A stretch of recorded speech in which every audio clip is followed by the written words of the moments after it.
Okay, everyone, I think we're just going to get started. Thank you for joining us. I'm Clarissa Sosin, reporter and editor at Queens County Politics and one of the moderators. With me is Jacob Kay. Oh, this might be one of the candidates. I can do the introductions while she takes that. I am, as Clarissa mentioned, I'm Jacob Kay. I'm the digital editor at QNS.com, sister site with Queens County Politics. And as you all know, Queensborough President Donovan Richards vacated the District 31 City Council seat in December, which triggered the special election for this district. And this will be the city's second election to use ranked choice voting, which is very exciting. It didn't really come into action in the last one, it might now. And early voting has already started in this race, and that goes on through Sunday. The election day itself is on February 23rd, which is less than a week away. We have 9 candidates on the ballot. I believe we have everyone here. We have 8 of the candidates on the ballot here tonight. And we have Manny Silva. We have Sherwin James. We have Dr. Sean Rux, Latanya Collins, Pesach Osina, Nancy Martinez, and Latoya Benjamin. And thank you all for joining us tonight. Thank you for having us. Thank you. And I'm just going to go over a few ground rules before we start, because there's so much ground to cover. It's plenty of issues to talk about. The majority of questions we're going to ask tonight are going to be sort of rapid fire format. So answers to these questions only warrant a yes or no, I approve or disapprove, something along those lines. And then, perhaps like a very, very, very brief explanation as to why you feel the way you do. We want to make sure that everyone has enough time to speak. And there will be some questions that warrant a little bit longer of an answer, but we'll alert you to which ones those are before we ask them. And of course, this doesn't really need to be said, but if anything does get a little contentious, or if someone goes on for a little while, we reserve the right to put you guys on mute, but of course I doubt that will happen. And yeah, again, I just want to thank you all for being here, everyone for tuning in. Thanks so much for watching. If anyone watching does have any questions for the candidates, you can throw them into the chat, and if we have time at the end, we'll be sure to ask them. So let's just get going. We'll start with some candidate introductions. Everyone just take a minute to introduce yourselves. Tell us who you are, a little bit about your background and why you're running. So let's begin with Mr. Silva. Good evening. Thank you for having me. My name is Manny Silva, and I'm running for city council because right now we need an independent and strong, bold voice in the city council to represent our district. We have been neglected for 50 years. We have been abused by the city for 50 years, and we need someone who knows how the process works, who's been in the city council for 3 years and has learned it, and can get in there and make sure we're getting our fair share, make sure that we're getting heard, and make sure that we don't owe debts to any elected officials, and we're ready to call them out. And that's exactly what I'm bringing to the table, not only experience, but a vision and plans to get us moving forward. Thank you. Thank you very much. Next up is Ms. Benjamin. Greetings, everyone. Can you hear me? Yeah, we can hear you. Okay, awesome. Sorry about that. This is the digital divide. I could hear you now. Have a bad connection, but good evening, ladies and gentlemen. My name is Latoya Benjamin, City Council candidate for District 31. I guess this is introduction. So I'm a lifetime resident of Southeast Queens, born and raised. I'm actually out here at the polls now trying to multitask, so forgive me.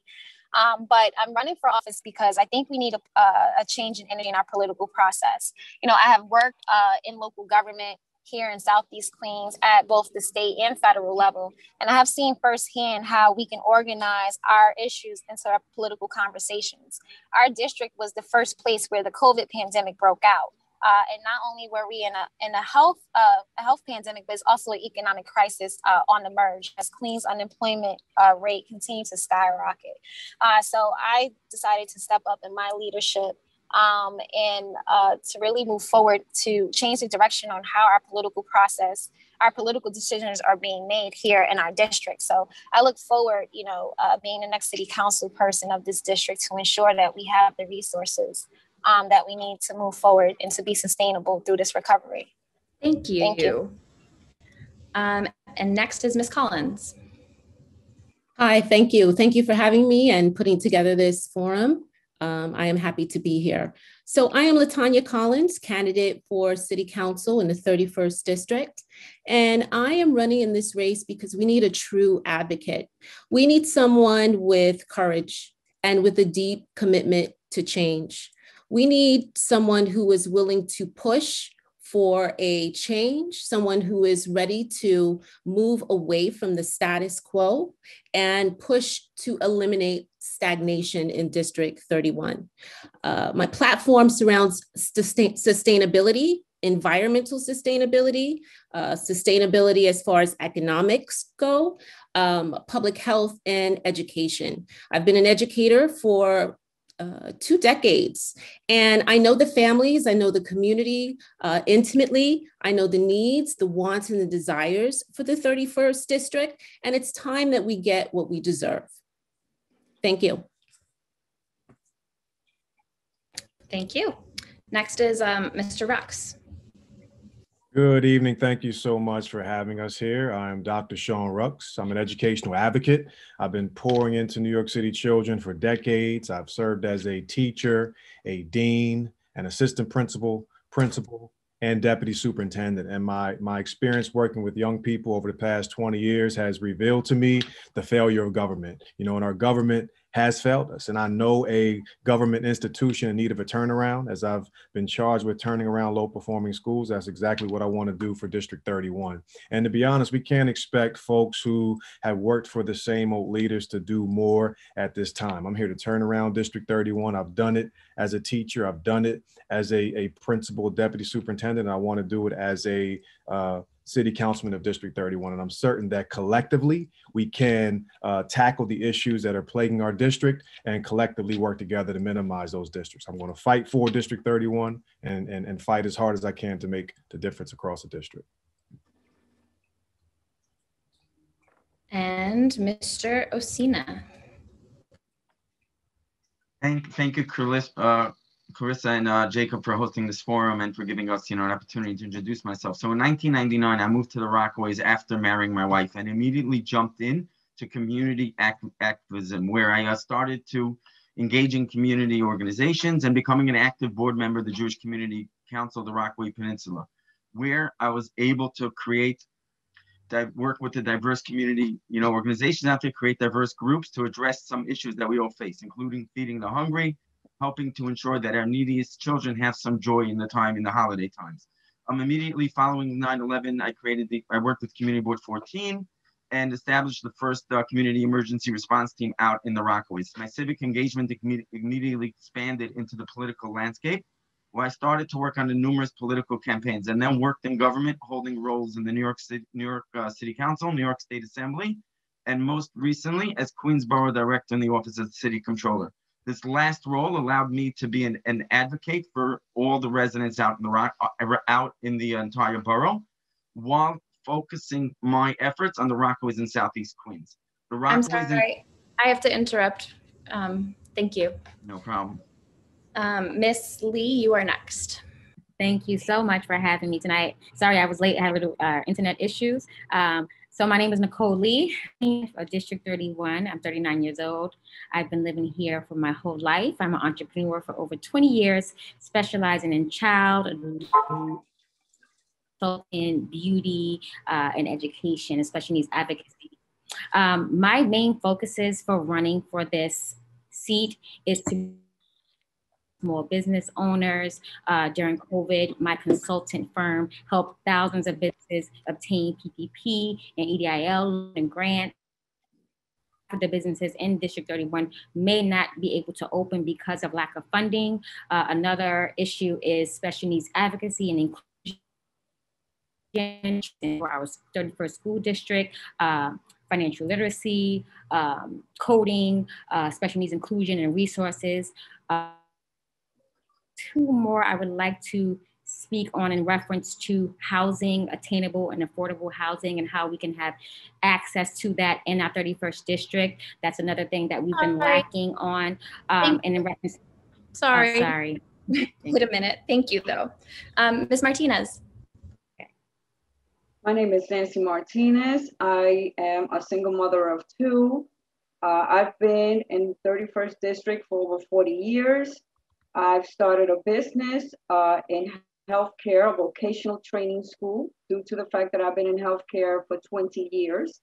My business as an entrepreneur has employed over 20,000 individuals throughout the whole 5 boroughs, Suffolk County and Nassau County. We teach in allied health, so job placement is of no issue. We've been employing throughout the whole pandemic. I've been advocating for small businesses for over 10 years due to the fact that I know how it feels. Small businesses have been left behind. I am chair of Rockaway East Merchants Association, in which I got them their 501c3, and I helped them achieve a grant from SBS of $900,000. The reason why I'm running is because concerned citizens of the 31st District has asked me to run, and small businesses have asked me to run, because they felt left behind. It's time for a change. It's time for someone to take action. Thank you. And finally, Reverend James. Good afternoon, everyone. Thank you for the opportunity to participate in this forum on this evening again.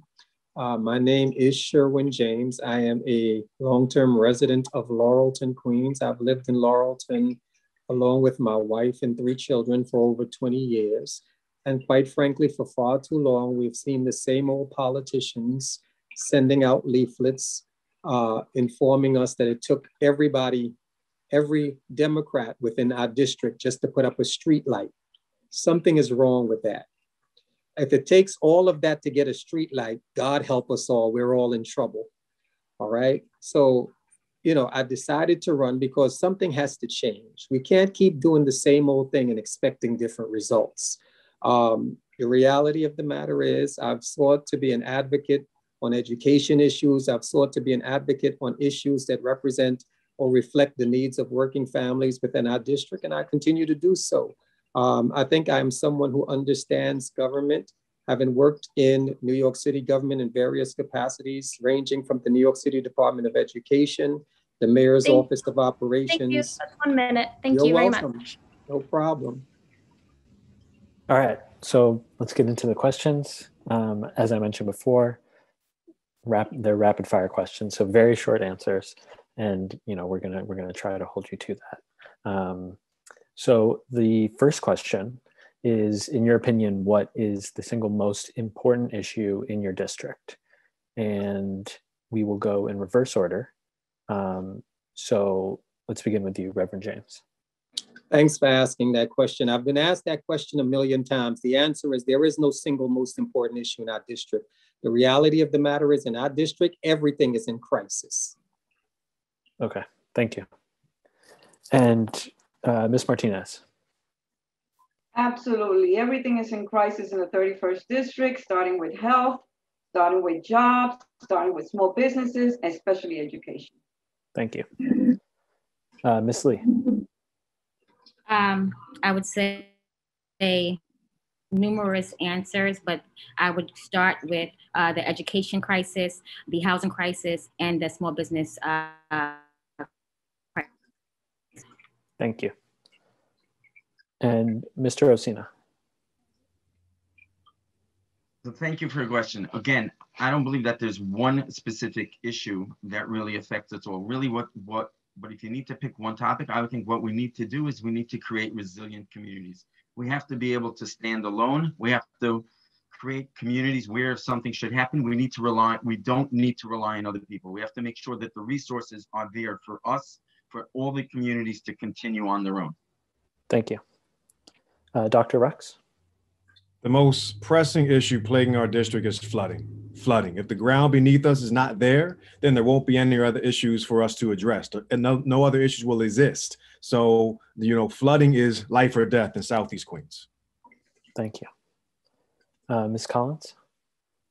We are in a global pandemic. The number one issue for me is always safety, the safety of constituents and members of the community. The number one issue is the provision of healthcare. In District 31, we only have one hospital.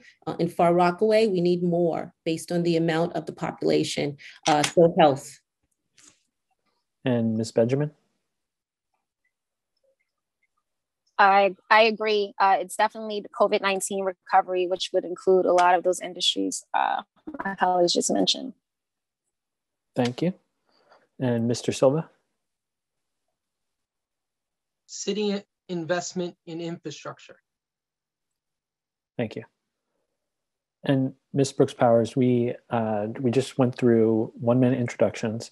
We had just asked the first question, which is, in your opinion, what's the single most important issue in your district? So would you be able to, also it should be noted that the majority of the questions asked here tonight are going to be rapid fire questions, so just very short answers. So would you like to just give a brief introduction, a minute or less, and then answer that question if you can? Sure. Thanks so much, and good evening, everyone. My name is Sylvina Brooks-Powers. I am a lifelong Southeast Queens resident. I'm currently raising my family here in the district. I am running for a position to serve my community in a different capacity. I've had the honor and privilege to serve the Southeast Queens community overlapping with the 31st Council District for the past 17 years, both professionally and civically, and recognizing that we send so much money back to City Hall, but yet we don't reap the benefits in terms of city government resources. I have decided to run for office and continue to advocate for the much needed resources and services our community deserves and needs. Thank you. And going into the question in terms of our pressing priority at this moment, it is the COVID-19 pandemic and access to the vaccination. This district is home to the second deadliest zip code in this pandemic, and we need to make sure that our community is not overlooked for the vaccine. So thank you so much. Thank you. All right. The next question, speaking of COVID-19 crisis, is will you take the COVID-19 vaccine when eligible? So let's begin. We're going to start going in random order now. Let's begin with Ms. Martinez. Oh, I'm sorry, you're on mute. Apologies. No problem. Yes, I'm in Allied Health, and I am advocating for everyone to take the vaccine, especially the seniors, the children back to school, and the healthcare takers. Thank you. Dr. Rux? Yes, absolutely. I've seen firsthand what this virus can do to myself, my parents, my grandmother. We've all become victims to this virus. So I'd absolutely take the vaccine, because if it's going to help to save lives, absolutely. Thank you. Mr. Osina? So yes, as soon as the eligibility is there and the requirements are in place, then yes, I will be going to take the vaccine. My wife, who has health underlining restrictions, the doctor already ordered her to take the vaccine. Thank you. Reverend James. Yes, I'll take the vaccine, but I do also understand the concerns of people who are hesitant of taking the vaccine for various reasons, some of which are historical and cultural, some of which are simply that they are concerned about the long-term effects of this vaccine. Thank you. Ms. Brooks-Powers? Thank you for the question. When I become eligible for the vaccine, I have every intention to take the vaccine. It is something, as mentioned before, that I also had questions about in terms of the long-term impact that could be had from the vaccination, which is why I had decided, in addition to hearing other people in the community's concern, to hold a town hall to really demystify the vaccination, and considering all that has gone behind it, and also the state of the pandemic and how it has really taken so many lives. I absolutely will. Thank you. Thank you. Ms. Lee? Hi, yes, I would definitely take the vaccination. I think as a elected official, you're supposed to lead by example, and I do believe in that. I do agree with Sherwin.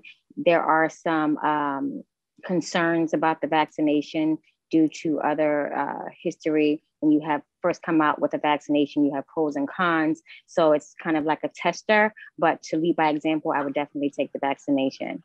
Thank you. Mr. Silva?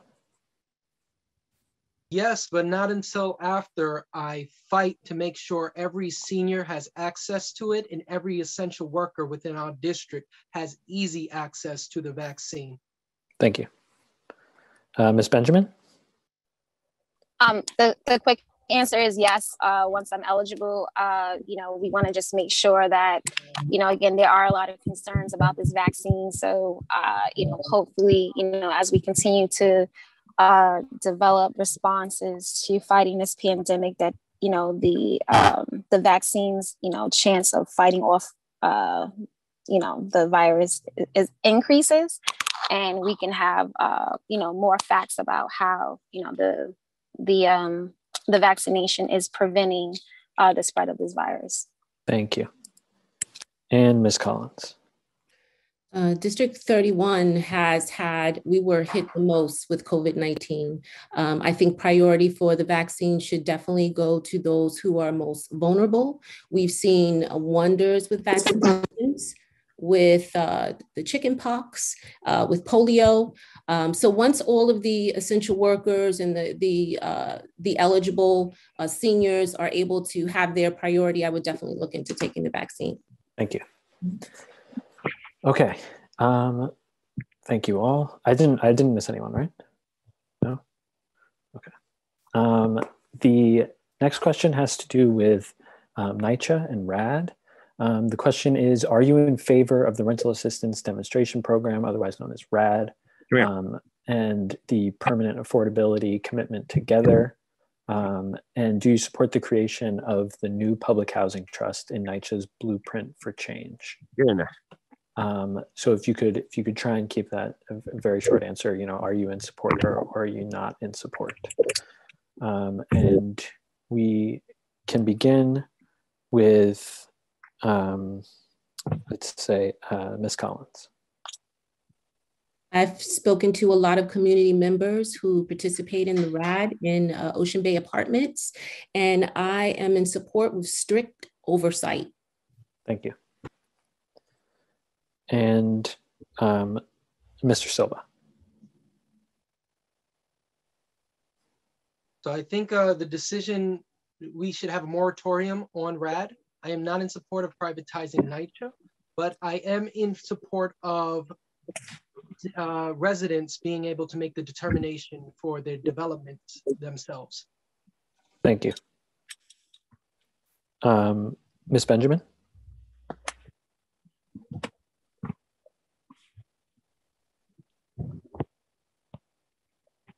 Ms. Benjamin, can you hear me? Oh, yes, I can hear you. So after speaking with a lot of the leaders here in our NYCHA developments, I take the position that we are not in support of the RAD program. So there definitely has to be further discussions on the challenges with the RAD program and its implementation and how that can be revised to meet the concerns and the needs of the residents of NYCHA. Thank you. Ms. Lee? Oh, sorry. So yes, I'm half and half with that as well. I spoke with some NYCHA residents as well. They are for the upgrading of the exterior, but sometime when going into private management, sometime the pricing goes up. So if we can work something out in reference to make sure that they still can afford their apartments, then I would be in favor of it. Until then, I think some changes need to be made. Thank you. You're welcome. Ms. Brooks Powers? Similar to what was said earlier, I'm not in support of it. And this is based on conversations that I've had with not only leadership, but residents. I've spoken to residents who live in OCA who have expressed concerns because it almost looks to keep someone in poverty at the sake of getting the much needed repairs that they deserve regardless of the program. It was a man who told me that when he makes overtime money, as a result of him getting overtime, his rent went up to over $2,000 a month. So it was no incentive for him to be able to take overtime hours because he would then have to pay more money. And so that's the challenge that we see with RAD. That's very concerning, one of the many. Thank you. Mr. Orsino? Yes, thank you for the question. So after meeting with the numerous TA associations, the presidents, and the area residents, I would say that I oppose the RAD program for numerous reasons. One, under the RAD program, it doesn't create continuity of the people that are living in the apartments. You're not able to move the apartment from one person living to the other one. In other words, and also there's numerous people that are on the RAD program where the incentive that they're getting from their Section 8 housing from the voucher is only $1 that's going to their rent. And the RAD program, the ultimate goal is there to help the developers. The developers only have one goal in mind. Their long-term goal is to create market value apartments, and it doesn't create real affordability for the area residents. Thanks. Reverend James? Yeah, I too oppose again RAD, and I think unfortunately tenants give up far too much and get far too little in return. So at this time, no, I am opposed to RAD. Thank you. And Dr. Rux? I'm not for RAD. We can't invite private development onto public land. You know, that is a failure of government. That's what it is. It's an invitation to push out nice residents. The government is the steward of public land, not the real estate agent. And it's just too perilous a course to balance the needs of the low-income tenants with profit seeking. Thank you. And Ms. Martinez. There are a lot of restrictions that need to be viewed in many angles on these matters due to the fact that some people know how to manipulate the system. So this is not a yes and no answer because we have to see the needs of the many and the few that are manipulating certain things. So it will have to be, I'm half there. It has to be certain restrictions and it has to be, let's share the wealth around other districts. There are some districts that have been in huge amount that is unfair for certain districts. 31st district has been flooded with this. Okay. So you're not in support as it currently stands. I will have to see the restrictions on. Okay. It would have to be some restrictions. Okay. Thank you. Clarissa? Switching gears a little bit. On a scale of 1 to 5, with 1 being the worst and 5 being the best, how do you rate former council member, now Queens Borough President Donovan Richards' performance in office? We're going to start with Ms. Benjamin. The question was rating former council member Donovan Richards from a scale of 1 to 5, with 5 being the highest? Yep. Say 4. Mr. Silva. Mm-hmm. What aspect of the job are we referring to? I'd give him a 5 on some parts, and I'd give him a 3 on other parts. Good question. Wait, 5 for what parts, I guess? When it comes to negotiating and bringing back resources to the district, he did a great job at that. Okay. And when it comes to,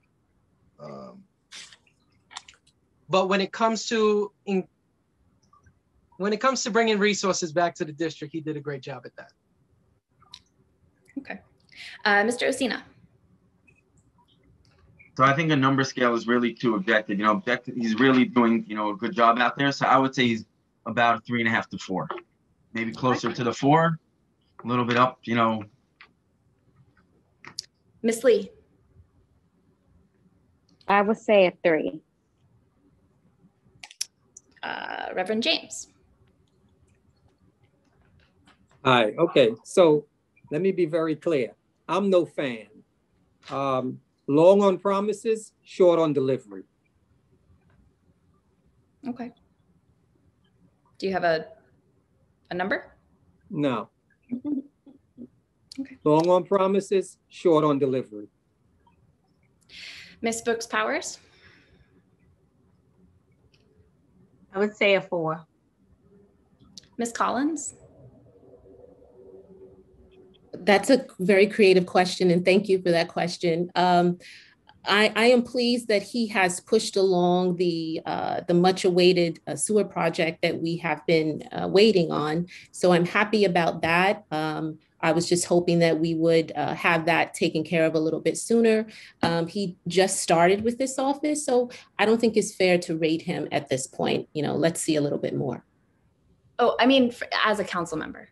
As a council member, well, as you know, the former holder of the office. Okay, well, I'm a push for change agent, and one of the reasons that I'm in this race is because I haven't seen the amount of change that I felt should have been put into place. But I'm going to give him a middle ground, so I'll say 3. Okay, Mr. Rex. Say a 4 on resources that were gained for the district, but I'll say a 2 on how money was spent. You know, one specific is the combined sewers. You know, that project that was just mentioned, it's a 20th century fix. Okay, and Ms. Martinez. As being in healthcare with the pandemic, and as being a homeowner, a business owner, and I'm gonna give it to you real. Can I go any lower than 1? Truth. Okay. I'm for a change. Okay. The next question is, which endorsement that you've received are you the most proud of? I'm going to start with Mr. Rux. Yeah, so I would have to say CSA, as I've served as a CSA member for 10 plus years. So that was definitely the one that I'm most proud of at this point. And I'll go to Ms. Lee.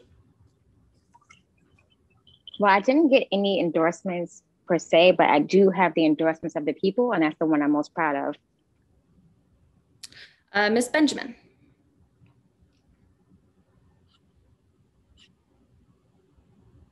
Ms. Benjamin?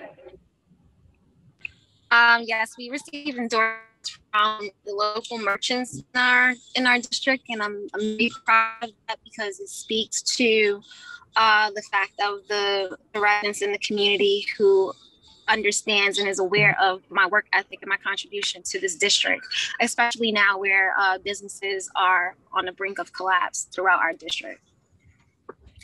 Reverend James. Sure.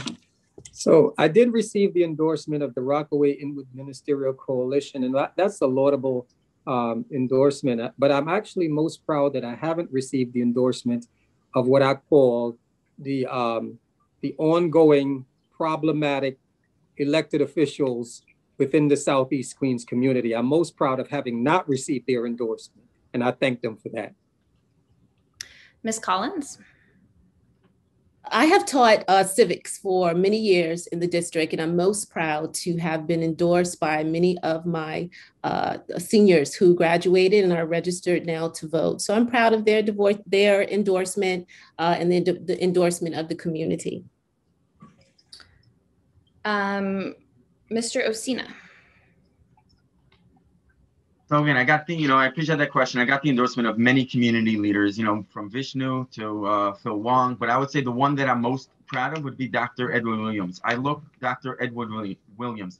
I look to him as a friend, a mentor, and I look to him as the Dean of the Rockaways. He's someone that came to the Rockaways a long time ago and helped shape the community and is constantly looking for the betterment of the community. Thank you.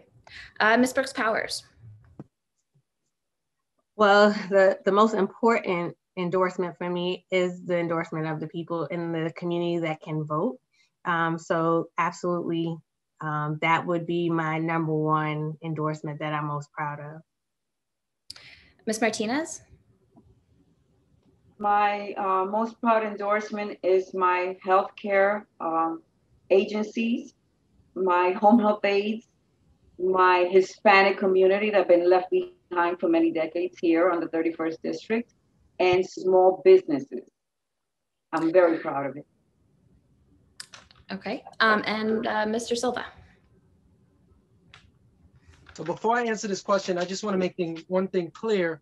Council members don't decide how expensive an infrastructure or a sewer project is. Like, that's definitely not under a council member's purview. But my most proud endorsement is one that came from the Queens United Independent Progressives and the numerous community leaders who were brave enough to stand with me, even though they're under the threat of retaliation. Okay. So the next one, this has been sort of in the local news lately, but are you happy with the Queens County Democratic Party's recent endorsement process, or do you believe they should be more transparent in decision-making? I will start with Ms. Martinez.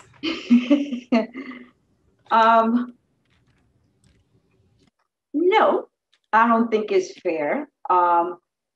I believe when I reached out to district leaders and some elected officials, it was unfair due to the fact that Hispanics don't vote. And it was unfair to the fact that certain individuals have invested in their community, have done for their community, and not to endorse them and to pick someone that out of the clear blue just appeared is shameful. Mr. Rux.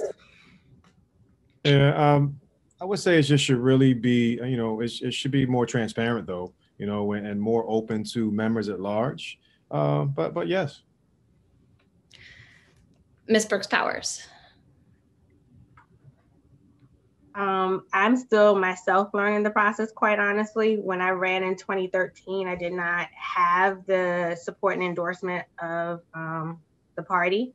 And this year is the first time I have received the endorsement, which I am thankful for. But I am still myself learning the process. Mr. Silva. The Queens, our county Democratic organization, lacks all transparency. The process is barely a process, and the members as well as district leaders barely have a say in what happens. So that not only does a party, the process need reform, the party itself needs reform. It needs to be more inclusive and transparent. And it makes no sense for a county organization, and this is how I feel for all of them, to endorse in primaries when people are running for the Democratic line. Ms. Lee. I think it should be more transparent. I think the whole system needs to be more reformed. Yeah, so that's my take on it. I think that with my first time running, there was a lot of things that I've learned along the way. And in between said interviews, endorsement interviews, I found out that they already gave the endorsement away. So I think that the whole system, like Manny and others said, needs to be reformed and more transparent. Yes. Thank you. Ms. Benjamin.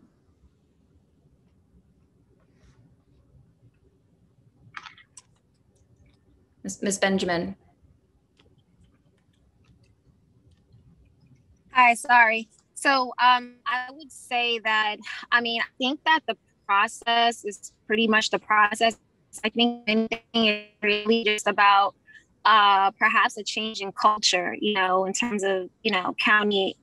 We all know, right? It's pretty clear on terms of culture and what, what morals and culture and beliefs are. So I think there can be some change and some innovation in culture of politics and the culture of county and their decision making.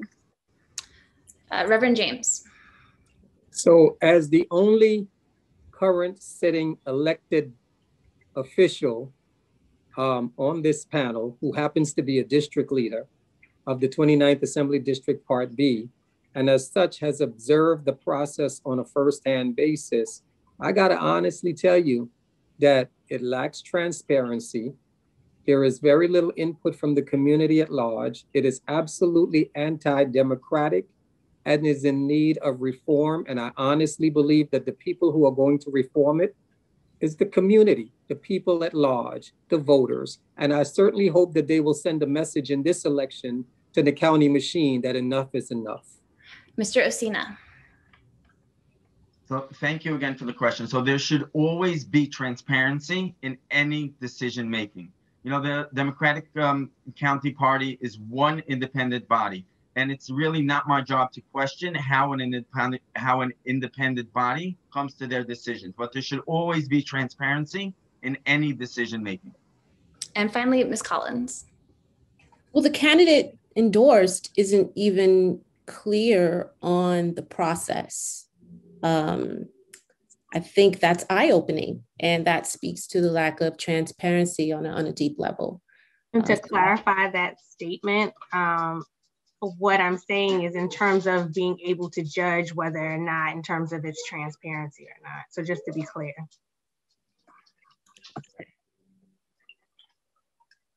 All right. Thank you.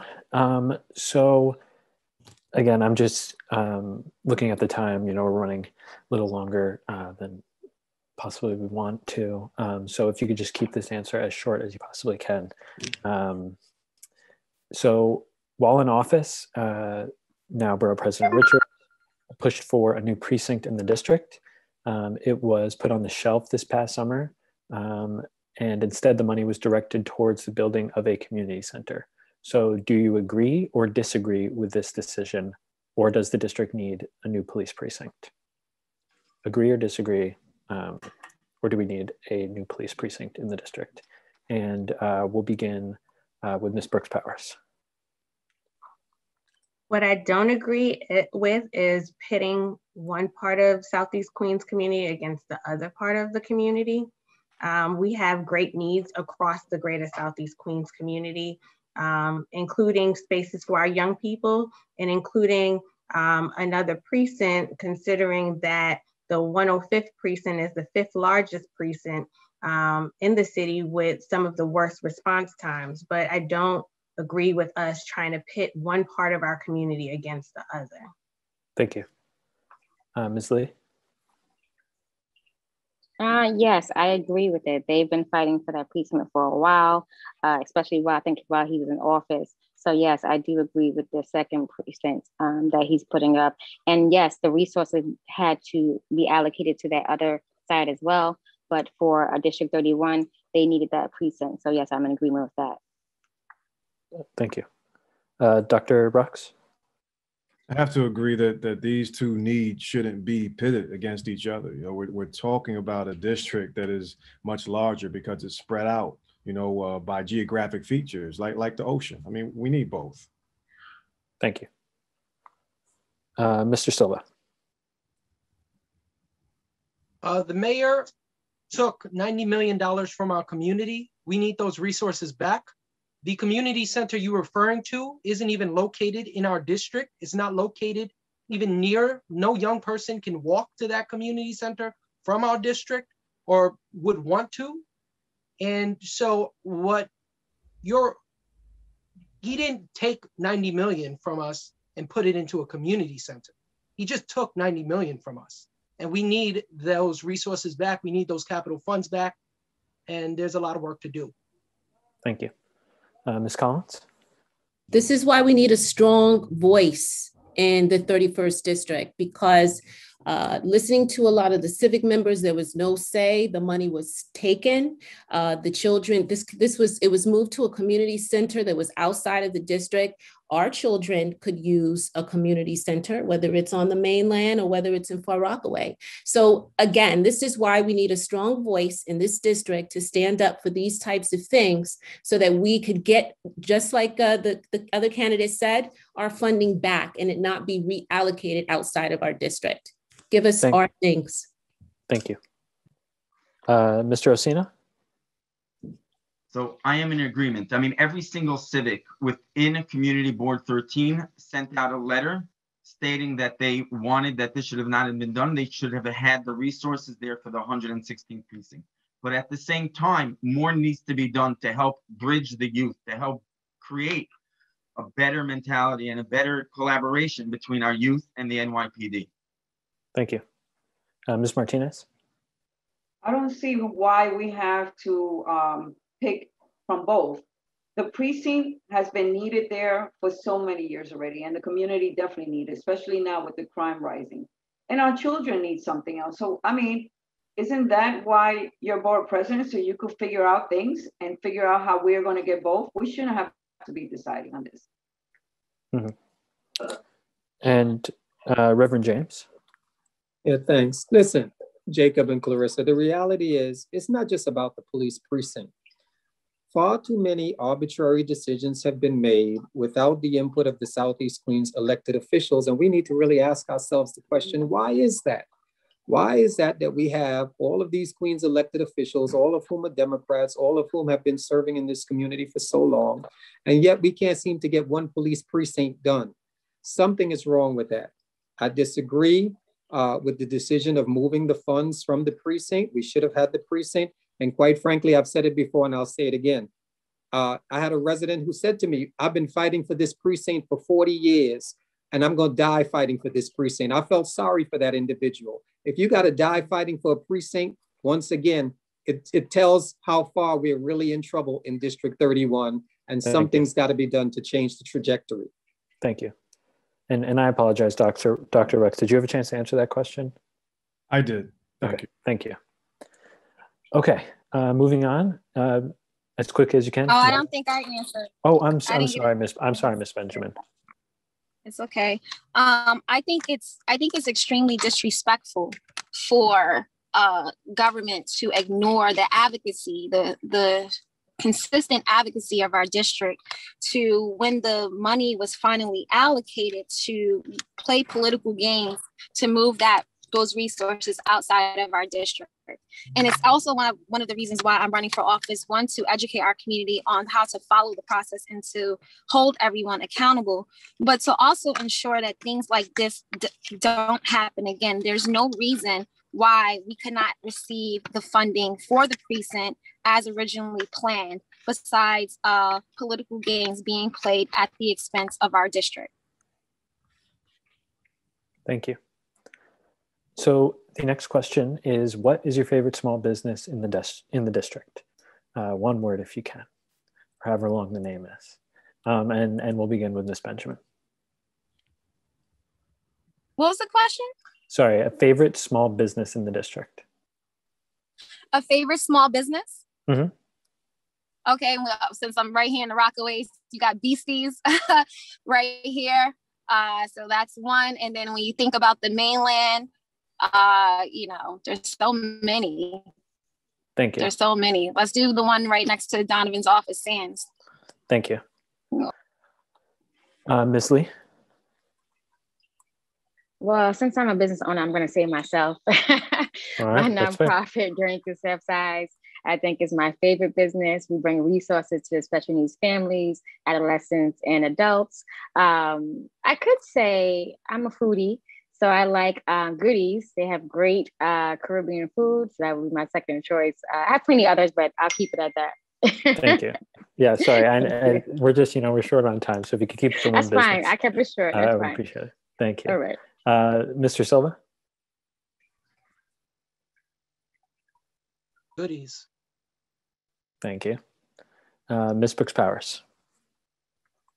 Like everyone's reading my mind tonight, but I have to say, especially in this election cycle, Goodies, because that's who's feeding my family this whole cycle right now. I haven't been able to cook much. Thank you. Reverend James? Yeah. I would have to say it's Jamaica Breeze, who happens to have a restaurant in Laurelton and also happens to have one in Far Rockaway. So when I'm in Far Rockaway, I'm eating at Jamaica Breeze. When I'm in Laurelton, I'm eating at Jamaica Breeze. Thank you. Ms. Collins? It would be Marcia Yap's Kitty's World 1 and 2. She has been taking care of children during the global pandemic. She also hires our youth from the local community schools. So Kitty's World 1 and 2 childcare program. Thank you.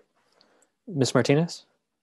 I would say the coffee corner. They've been out there with sandy storms and a generator, making sure the sanitation, the police officers, they have not left us. And they've been there like 40 or 50 years. So, you know, the coffee corner, good breakfast. Thank you. Mr. Osina. So like you mentioned, I need my morning brew. So that coffee corner over there on Central and Mott is amazing. The other place that I would say to constantly go to is Tino's Barbershop on Mott Avenue. If anyone needs a good place, I'll give a quick plug to Tino's. Thank you. And Dr. Rux. Right now, I got Frederick Soho on Merrick Boulevard on my mind. Just today, I had the collard greens and the smothered turkey wing. So that's my spot for right now. Thank you. And Clarissa, I'll pass it back to you. Okay, so in one simple sentence, what is one thing you would like to decrease in the budget and one thing you would like to increase in the budget? So, and like one thing and another thing. Let's just start with Miss Lee. I kind of thought you were going to say my name first. So I would say I'm big on police reform. So I would like to take a part of their budget and put it into our education system. Mr. Osina. So what I would like to do is like to increase our education, the money that goes to our STEM programs, the money that goes to the Title I programs, and more collaboration between our educators and our parents. Ms. Collins. I would like to decrease all of the wasteful spending and look forward to efficiency and effectiveness in planning and budgeting. I would like to increase funding towards our public health so that we can have medical centers and healthcare during the pandemic that is sound. Ms. Brooks Powers. I would like to increase resources for our students so that they can have more equitable resources as it pertains to the sciences, technology, engineering, arts, and math, as well as their music curriculum and programs. I like to also see decrease the funding in terms of, well, nope, let me also say I would like to increase money for mental health services as well as health services and resources to our health centers in the communities that have not been able to receive access to certain type of resources. In terms of where I would see cut, obviously, I like to see wasteful spending cut and looking at contracting across the board, across the spectrum. So that we're able to have more cost savings to pour into much needed services. Okay. Reverend James. Yeah. Notwithstanding the fact that everything that everyone has said thus far is right on point, I would probably say in a post-pandemic reality, I'd like to increase funding for beacon programs and after-school programs across the district. I would probably like to see some decrease to the police budget or some reallocation from the police budget to the after-school programs. But I absolutely want to be very clear on this. I want to hold steady on property taxes. We're not increasing property taxes. Ms. Martinez. Wow, our district has so many needs. This question is a serious question, but the priority one right now is we have to focus in increasing, getting back to normal, which comes into healthcare, whether it's emotional for our seniors, our children. We need to get back to a normal lifestyle. So healthcare will be increased. As far as decreasing, our district has so many different needs that I will have to diligently look at this budget and see what is wasteful or what is not wasteful and what is at the end of the list. Because decreasing, you have to be specifically clear on a budget what you're decreasing on. Okay.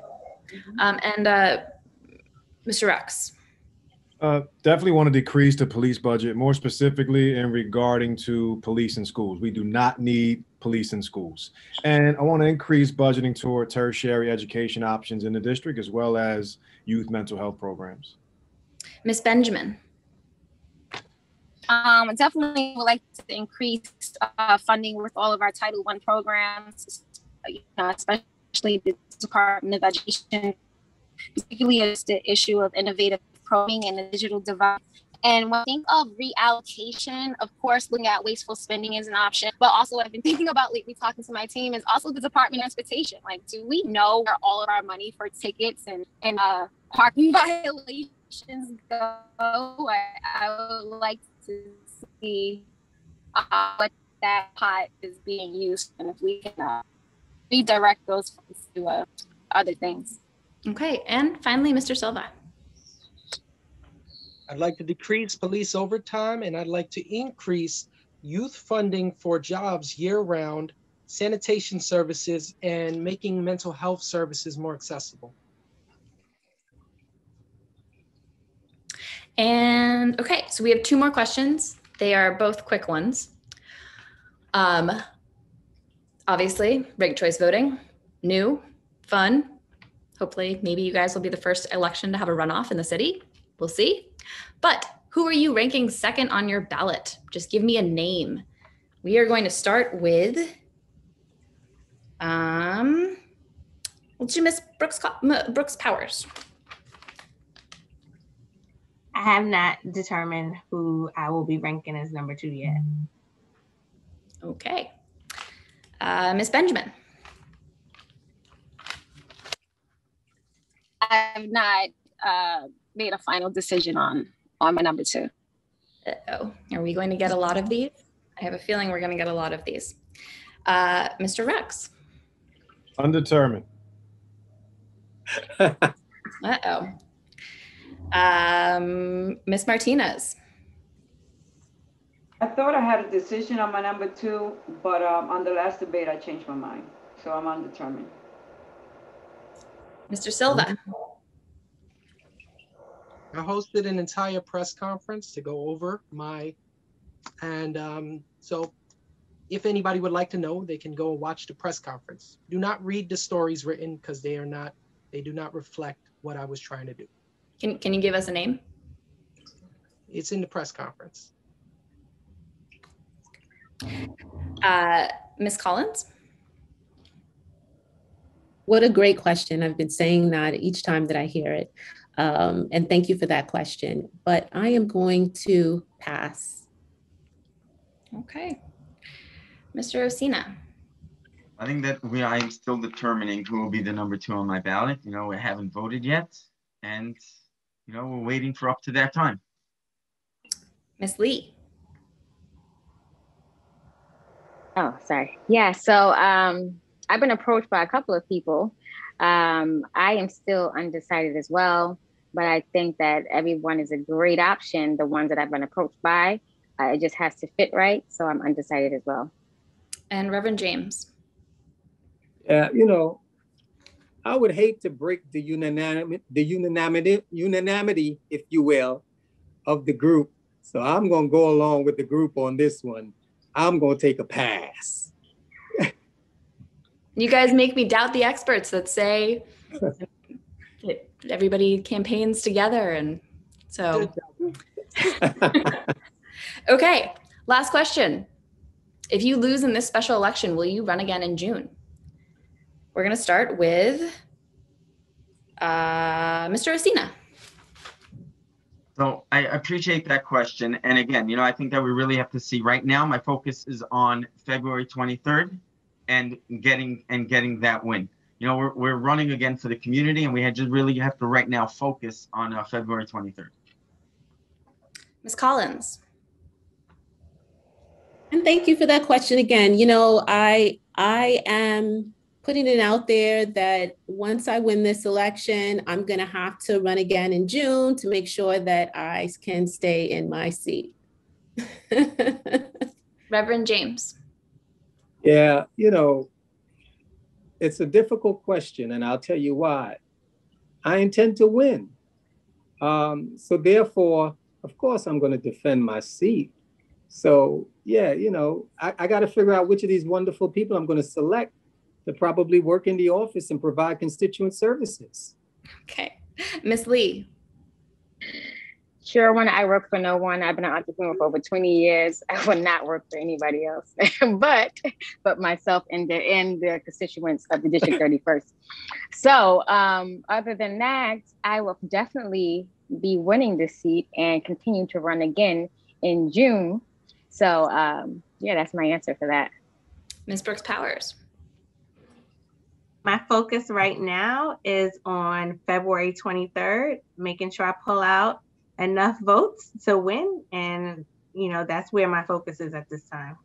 Mr. Silva. I just want to recognize, Rev, that was really good. And I will have an answer for you, Clarissa, on February 24th. Okay. Ms. Benjamin.